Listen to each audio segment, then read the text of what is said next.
conocimiento de su voluntad,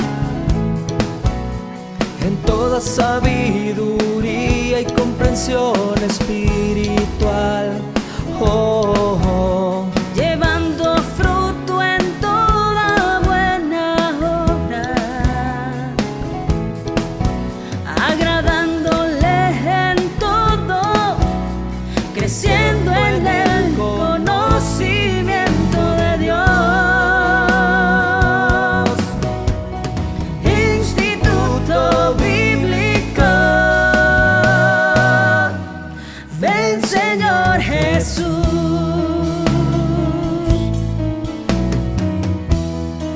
Estableciendo la cultura del reino con la palabra de Dios, instruyendo nuevos discípulos. Instituto Bíblico, ven Señor Jesús. Hola, bendiciones amados hermanos, te saluda el pastor Juan Carlos Lima. Y amado hermano, estamos ya en la lección número 17 de este curso titulado Las Epístolas Paulinas. Tenemos bastante que vamos a estar aprendiendo el día de hoy, amado hermano. Esta es la segunda parte de lo que es la epístola a los Gálatas. Espero que la primera parte te haya gustado bastante y hayamos aprendido juntos bastante. Pero, ¿qué te parece si comenzamos con una oración y le pedimos al Señor su bendición sobre nuestras vidas? Inclina tu rostro, cierra tus ojos, vamos a orar. Padre, te queremos dar las gracias el día de hoy, Señor amado, por tus bendiciones, por tu palabra, por la riqueza que podemos encontrar en tu palabra, Señor. Te pedimos ahora que tu Espíritu Santo nos guíe y nos ayude en el nombre poderoso de Jesús. Gracias, Señor. Amén y amén.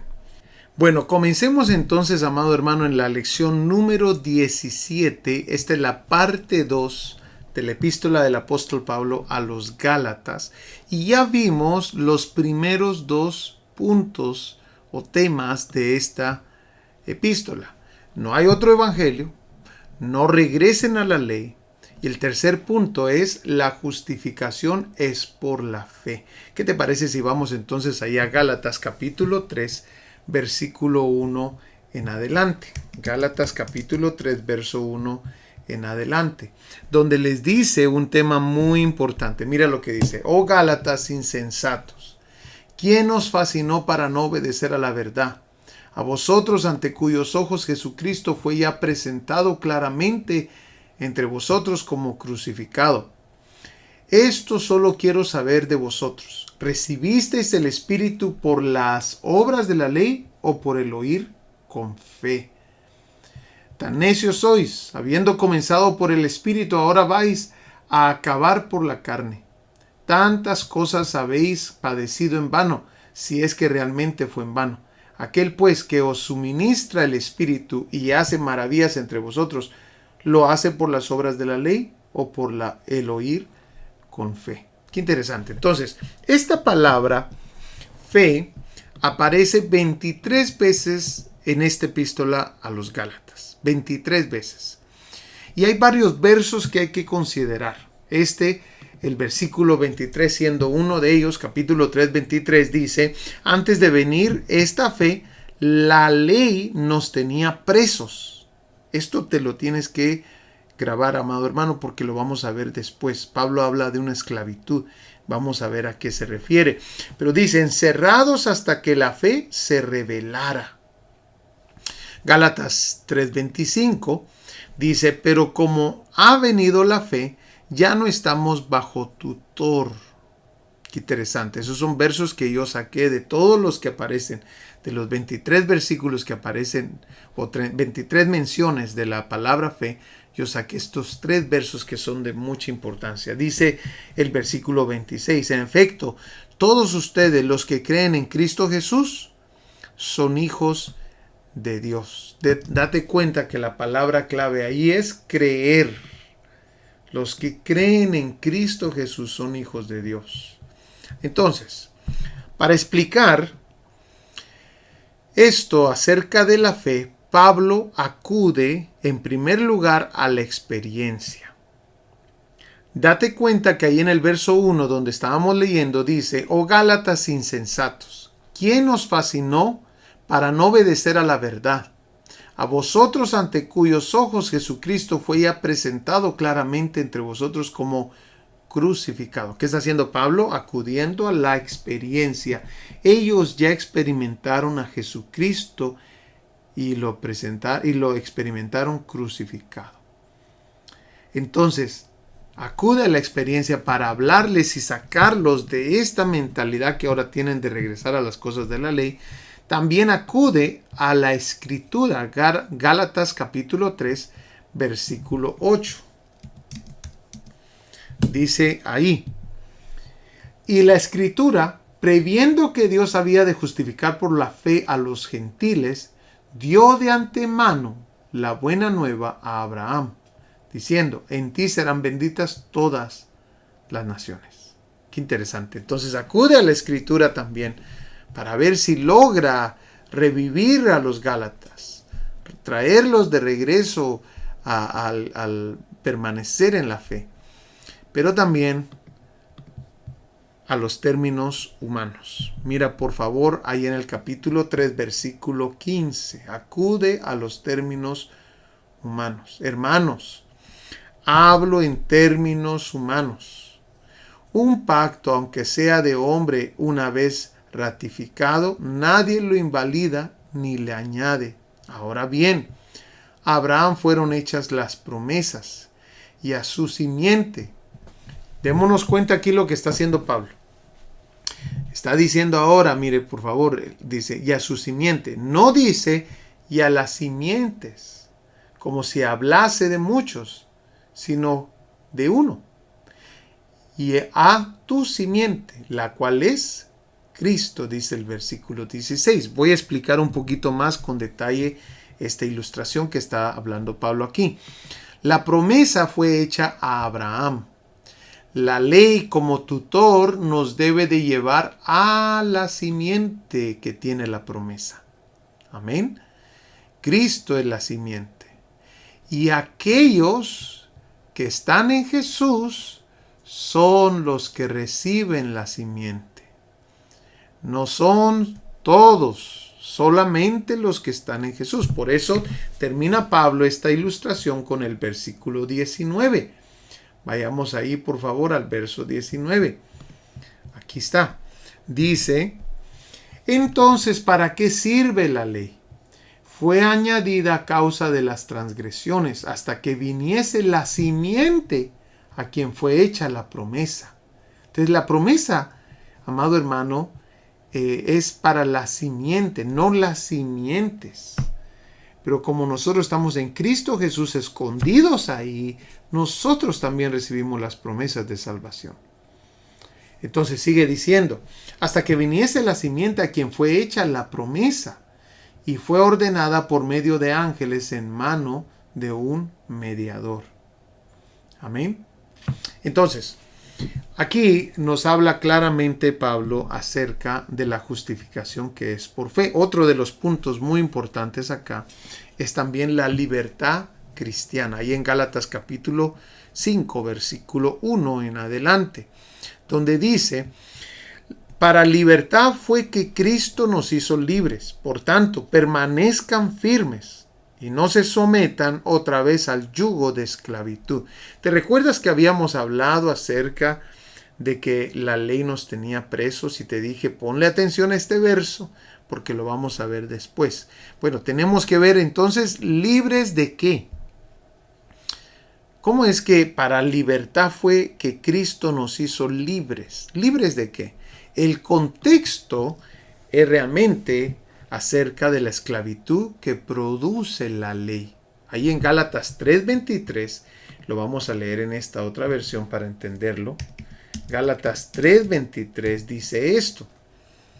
Mira por favor: antes de venir la fe, la ley nos tenía presos. ¿Te das cuenta? La ley nos tenía presos, esperando a que la fe fuera dada a conocer. Entonces el contexto de lo que está hablando aquí, la libertad cristiana, está basado en que ya no estamos esclavos de la ley. Vamos a ver qué significa eso, porque Pablo da una explicación muy bella aquí también. Ahora, Pablo también venía mencionando este punto en otros versos. Ahí en Romanos capítulo 7, versículo 6, donde se nos dice: pero ahora estamos libres de la ley por haber muerto para aquella en que estábamos sujetos, de modo que sirvamos bajo el régimen nuevo del Espíritu y no bajo el régimen viejo de la letra. Qué interesante, ¿verdad, amado hermano? Esto es algo que ya Pablo lo venía explicando en otros versículos bíblicos, en otras cartas a las iglesias. Entonces, para libertad fue que Cristo nos hizo libres. Se está refiriendo acerca de aquella esclavitud que produce la ley. Amén.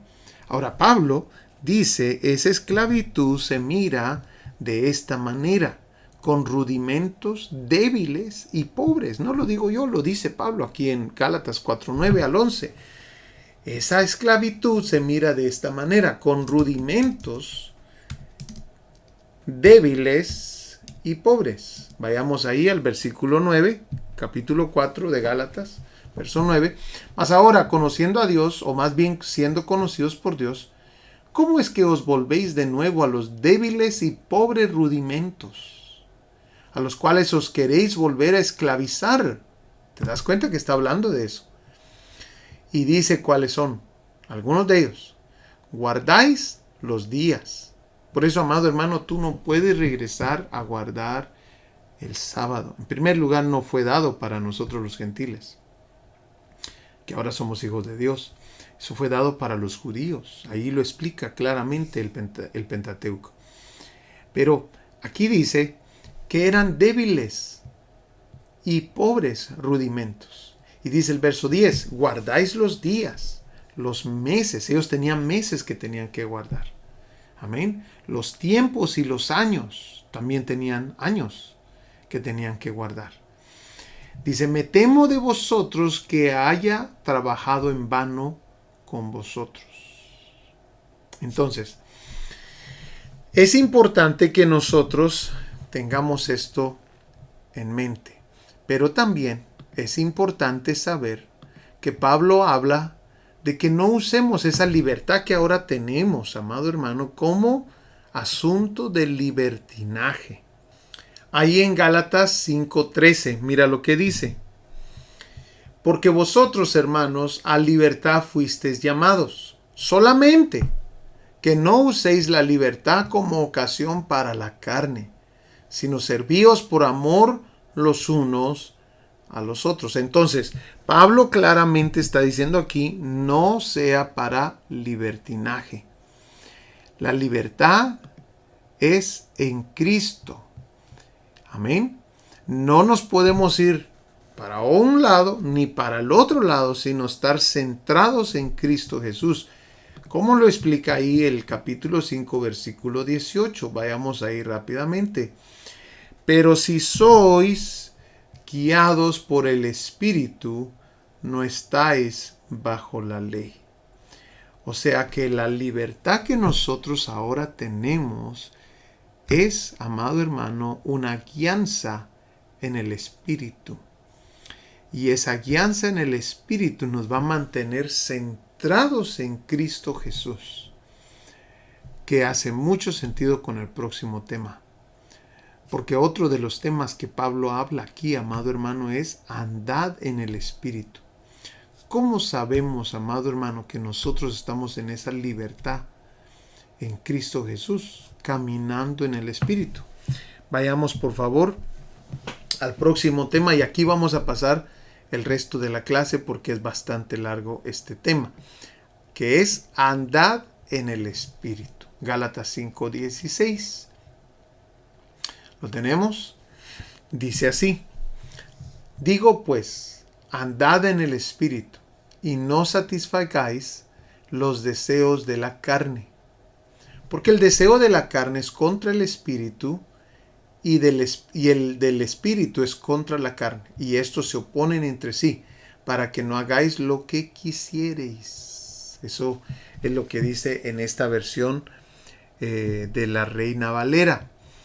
Pero miremos entonces ¿qué nos está queriendo decir aquí? En primer lugar, el Espíritu debe gobernar nuestro ser. Eso es lo primero que se nos está enseñando acá. Debemos de caminar bajo la voluntad del Espíritu.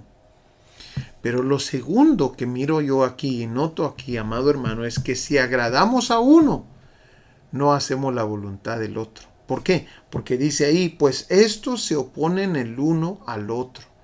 Entonces, si nosotros nos decidimos agradar al Espíritu, no vamos a hacer la voluntad de la carne. Amén. Los deseos de la carne. Ahora, encontré este comentario bíblico que me gusta mucho, Matthew Henry, que dice así: andar por el Espíritu significa andar como nueva criatura en Cristo, sin seguir las inclinaciones de la carne, como hacíamos antes de nuestra conversión al Señor. Esta interpretación se ve corroborada por el versículo 17. La lucha entre lo que en nosotros hay del nuevo hombre y del viejo es tremenda. Pero mientras caminemos por el Espíritu, la carne no prevalecerá. No haremos lo que nuestras malas inclinaciones querrían. Este es el sentido de la última frase del versículo. Entonces, la pregunta que debe estar en nuestras mentes ahorita es: ¿cómo se sabe si estamos caminando por el Espíritu? Bueno, Pablo también nos da esa respuesta. Gálatas capítulo 5, versículo 22 dice: pero el fruto del Espíritu es amor, gozo, paz, paciencia, benignidad, bondad, fidelidad, mansedumbre, dominio propio. Contra tales cosas no hay ley. Cuando Pablo lo pone de esta manera, diciendo el fruto, es algo que no se puede fingir, amado hermano, porque el fruto es la manifestación de lo que se está trabajando. Es el resultado de lo que se ha estado sembrando. Y curiosamente aquí nos da una lista Pablo de lo que debe de haber, las 9 manifestaciones del fruto del Espíritu. Y aquí podemos darnos cuenta que hay 3 grupos. Y me llama la atención estos 3 grupos. El primero es el amor, el gozo y la paz. Esto es en relación a Dios. Debemos de tener amor de Dios, gozo de Dios y paz de Dios en relación a nuestro Señor. Pero también nos da una segunda lista, que es la paciencia, la amabilidad y la bondad. Esto es en relación al prójimo. Así como tenemos amor de Dios, gozo en Dios y paz en Dios, ahora vamos a manifestar a nuestro prójimo. Esto es muy importante. La paciencia, la amabilidad y la bondad. Y por último termina con una tercera lista, amado hermano, que tiene que ver con fidelidad, humildad y dominio propio. Esto es en relación a sí mismo.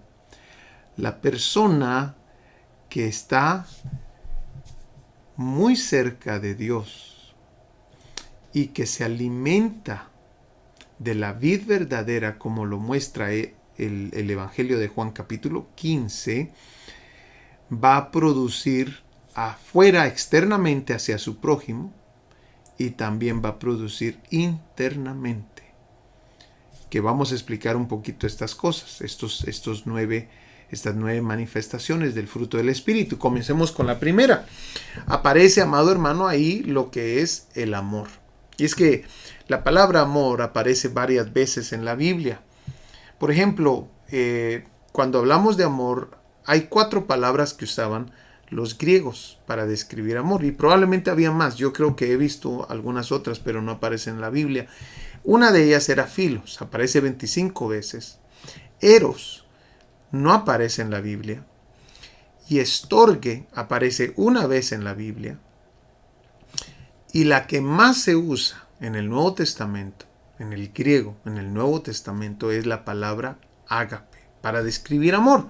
Aparece agapao 140 veces y ágape 85 veces. Ahora, mira lo que encontré aquí acerca de esta palabra. Ágape, amor, no es una emoción o un sentimiento, sino un acto de la voluntad. La mejor descripción que nos da la palabra del Señor de este amor es en 1 Corintios 13:4, donde dice: el amor es paciente, es bondadoso, el amor no tiene envidia, el amor no es jactancioso, no es arrogante, no se porta indecorosamente, no busca lo suyo, no se irrita, no toma en cuenta el mal recibido. El amor no se regocija de la injusticia, sino que se alegra con la verdad. Todo lo sufre, todo lo cree, todo lo espera, todo lo soporta. El amor nunca deja de ser. Esta es, amado hermano, una de las manifestaciones que Dios quiere ver cuando alguien está cerca de Él. Esta es una de las manifestaciones que Dios quiere ver del fruto del Espíritu. Pero para eso necesitamos estar conectados a la vid verdadera. Miremos la segunda. La segunda es tan importante como la primera. La segunda es el gozo. Y esta palabra gozo, ahí significa también deleite. Amén. Relacionado con kairo, gozarse, regocijarse, según el diccionario Vine. Lo curioso de esta palabra es que en Romanos capítulo 14, vaya conmigo ahí por favor, Romanos 14, 17, nos muestra que es un gozo que proviene, aquí te lo voy a poner, del Espíritu Santo. Y de eso se trata el reino de Dios. Mira por favor, porque el reino de Dios no es comida ni bebida, sino justicia, paz y gozo en el Espíritu Santo. O sea que la manera de recibir este gozo es por medio del Espíritu Santo. No es un gozo como el que da el mundo. Es un gozo que proviene de Dios, que proviene del Espíritu Santo. Y este gozo, amado hermano, como te lo voy a poner acá,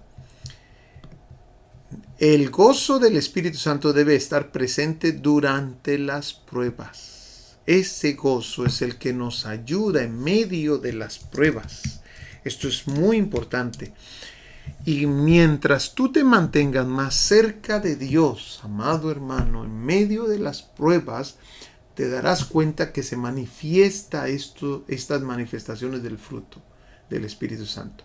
Versículo 6 de 1 Tesalonicenses dice: y vosotros vinisteis a ser imitadores de nosotros y del Señor, recibiendo la palabra en medio de gran tribulación. ¿Pero cómo? Con gozo del Espíritu Santo. En medio de gran tribulación, con gozo del Espíritu Santo. Entonces, es el gozo que debe estar presente durante la prueba. Filipenses, cuando entremos a Filipenses nos vamos a dar cuenta. Es el tema principal de Filipenses. Una epístola escrita durante las cárceles de Pablo. Pero aparece muchísimas veces la palabra gozo y regocijaos. Ahí. También aparece este mismo tema en Santiago 1:2, donde Santiago nos dice que estemos gozosos cuando nos encontremos en diversas pruebas. Mira lo que dice: hermanos míos, tened por sumo gozo cuando os halléis en diversas pruebas, sabiendo que la prueba de vuestra fe produce paciencia. También, amado hermano, 1 Pedro 1:8 nos dice que el gozo que produce el Espíritu Santo no se puede describir con palabras. 1 Pedro 1:8. Miremos lo que dice ahí: a quien amáis sin haberle visto, en quien creyendo, aunque ahora no lo veáis, os alegráis con gozo inefable y glorioso. ¿Nos damos cuenta? Es un gozo que no se puede describir. Puedes estar en medio de la prueba y te viene una paz y un gozo en medio de esa prueba. Pero este gozo solamente viene por medio del Espíritu Santo. Lo tercero, la tercera manifestación es la paz que Dios produce. Amén. Esta palabra paz aparece ahí e Irene en griego transliterado, que significa armonía, tranquilidad. Qué interesante, ¿verdad?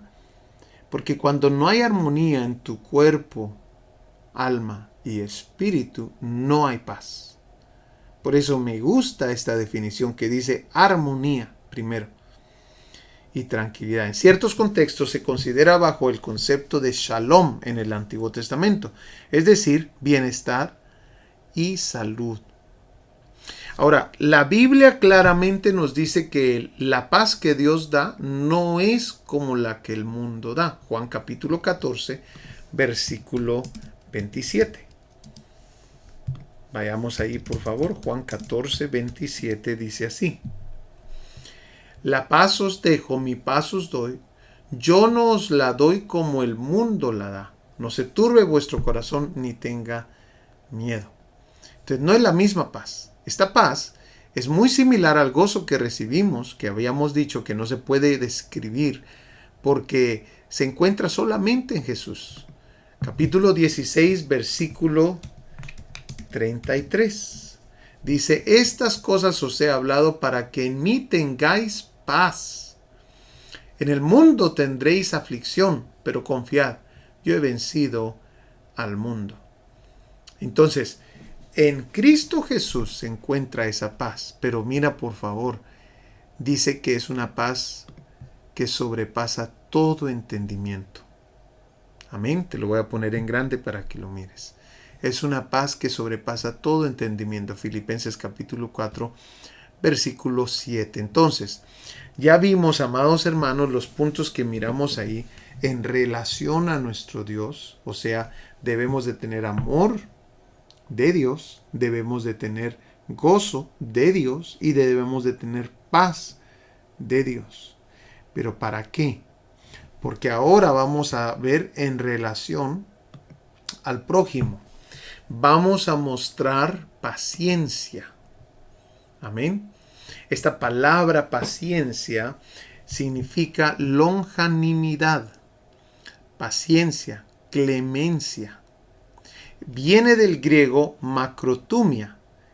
Macros significa largo y tumos significa temperamento. Qué interesante, ¿no? Por eso es paciencia. Su palabra nos manda que nosotros debemos de tener paciencia. Colosenses capítulo 3, versículo 12. Dice: vestíos pues como escogidos de Dios, santos y amados, de extrañable misericordia, de benignidad, de humildad, de mansedumbre. ¿Y qué dice? De paciencia. ¿Por qué necesitamos la paciencia? Bueno, el verso 13 dice: soportándonos unos a otros y perdonándoos unos a otros. Si alguno tuviere queja contra otro, de la manera que Cristo os perdonó, así también hacedlo vosotros. No dice, si alguno tiene queja, llévelo con el pastor. No dice, si alguno tiene queja, repréndalo. No dice, si alguno tiene queja, ódielo. No. Dice, si alguno tiene queja contra otro, de la manera que Cristo os perdonó, así también hacedlo vosotros. También aparece la paciencia junto a aquellos que heredan las promesas de Dios. Míralo ahí conmigo, por favor. Hebreos capítulo 6, versículo 12. Hebreos 6:12 dice así: a fin de que no os hagáis perezosos, sino imitadores de aquellos que por la fe y la paciencia heredan las promesas. O sea, es un ingrediente que está presente en aquellos que heredan las promesas de Dios, la paciencia. Pero también Efesios 4:2 nos habla que la paciencia es la manera de soportarnos unos a los otros. 4:2 dice así: con toda humildad y mansedumbre, soportándoos con paciencia los unos a los otros en amor. Entonces, amado hermano, estos son puntos muy importantes de las manifestaciones del Espíritu Santo. Amén, del fruto del Espíritu Santo en nosotros. el amor, el gozo, la paz, la paciencia. Pero también esta palabra es importante que la vemos porque fue una de las definiciones que dieron ahí, longanimidad. Se refiere a la capacidad para aguantar a personas difíciles. Mira qué interesante esto. Y se traduce con frecuencia como longanimidad, según el comentario Nuevo Testamento Andamio. Entonces, es muy importante la paciencia. ¿Tienes tú paciencia? ¿Tengo yo paciencia? Son preguntas de mucha importancia. Miremos este otro. Amabilidad. Así lo traduce la versión Dios habla hoy. Pero la versión Reina o Nueva Biblia de las Américas nos podemos dar cuenta que lo traduce como benignidad. Amén. Esta palabra amabilidad significa benevolencia, bondad, misericordia, el bien, lo bueno, lo correcto, honradez, según el léxico griego al español del Nuevo Testamento. Lo interesante de la amabilidad o la benignidad, como lo traduce otras versiones, es que en Colosenses 3:12, Dios nuevamente requiere que de esta manera nos vistamos en lo espiritual. Ya lo hemos leído ese versículo, no lo vamos a leer otra vez. Pero Dios quiere que nosotros seamos amables. Romanos 2:4 nos menciona esto. Vayamos ahí por favor a Romanos 2:4. O menospreciáis las riquezas de su benignidad, paciencia y longanimidad, ignorando que su benignidad te guía al arrepentimiento. O sea, Dios tiene esto también y quiere que nosotros también lo tengamos. Así es Dios y Él quiere que nosotros también mostremos lo mismo. Amén. Y también tenemos en Tito capítulo 3, versículo 4, que Jesús es la misma bondad de Dios. Amén. Una de las palabras que se traduce esta palabra benignidad en el griego es también la palabra bondad. De esa manera se traduce. Es más, lo tenemos ahí en la definición que tú miras ahí. Benevolencia, bondad. Pues resulta que Tito, capítulo 3, versículo 4 nos dice esto. Pero cuando se manifestó la bondad de Dios, nuestro Salvador, y su amor para con los hombres, nos salvó, no por obras de justicia que nosotros hubiéramos hecho, sino por su misericordia, por el lavamiento de la regeneración y por la renovación en el Espíritu Santo. Entonces, amado hermano, la bondad de Dios para la humanidad es Jesucristo. ¿Te puedes imaginar qué tan bondadoso es Dios que dio a su Hijo unigénito por nosotros? Bueno, ahora miremos también, amado hermano, esta palabra que aparece como una de las definiciones o una de la manera que la traducen algunas versiones. La palabra benignidad, como se traduce en algunas versiones. Benignidad, mira lo que significa. Viene de una raíz que significa ser útil y servicial. Qué impresionante definición. Por eso me gusta cómo lo traduce la versión Dios habla hoy. Amabilidad. Tiene que ver con ser útil y servicial. Dios también quiere eso de nosotros. Pero esto, amado hermano, aunque te lo enseñe y aunque lo aprendamos, si nosotros no vivimos cerca de Dios, cerca del Espíritu Santo, no se puede producir lo que Dios da. Esto solamente se produce al estar cerca del Señor. Por eso vas a conocer mucha gente, amado hermano, que sabe todo esto, pero no lo vive. El secreto es estar cerca del Señor. Amén. Miremos el último y con esto vamos a terminar y vamos a dejarlo los demás para la próxima lección.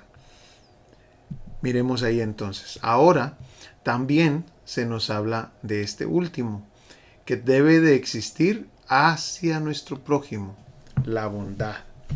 Amén. Esa es otra palabra en griego que se utiliza, no es las mismas que hemos estado viendo, aunque pareciera que estamos hablando del mismo tema, no. Esta palabra significa bondad, generosidad y rectitud, según el léxico griego-español del Nuevo Testamento. Y también, aparte de que es una manifestación del fruto del Espíritu, es también, amado hermano, un fruto de la luz. Vayamos ahí, por favor, a lo que es Efesios, capítulo 5, versículo 9. Efesios 5, 9. Leo de la versión Nueva Biblia de las Américas. Dice, porque el fruto de la luz consiste en toda bondad, justicia y verdad. Por eso me gusta esta definición que encontré aquí. Mira lo que dice. El vocablo agatosune, bondad, sale 4 veces en todo el Nuevo Testamento, siempre de la pluma de Pablo, y comporta la idea de nobleza de carácter. Y es como una combinación de justicia y amor. Qué interesante. Amado hermano, todas estas cosas son cosas que Dios quiere que se manifiesten en sus hijos. Para la próxima lección vamos a ver las últimas 3 y vamos a ver también las obras de la carne. Y vamos a ver que también, amado hermano, es de mucha importancia nosotros vivir por el Espíritu para no satisfacer las obras de la carne. Amén. Que Dios te bendiga, te espero para la próxima lección. Nos vemos.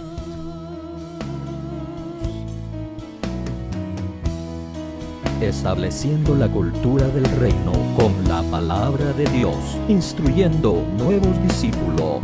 Instituto Bíblico Ven Señor Jesús.